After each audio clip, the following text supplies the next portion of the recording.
எத்தனை சாமி வந்ததையா, இது எந்தெந்த சாமி தந்ததையா, எத்தனை பாட்ட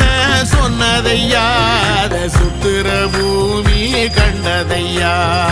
அடிச்சு வீசும் காத்துலையும் அந்த தகப்பனாச சுத்துதையா, பிடிச்சு பூக்கும் வேதையிலும் ஒரு வம்சத்து கதையே உள்ளதையா, 100 தலைமுறை சேர்ந்து செதுக்குற ஈர நலம் இது பாறையா, வாழும் வரையிலும் நீயும் விதைக்கிற கடமை இருக்கு கேளையா, கூடி விளக்காயேந்தி கிடந்த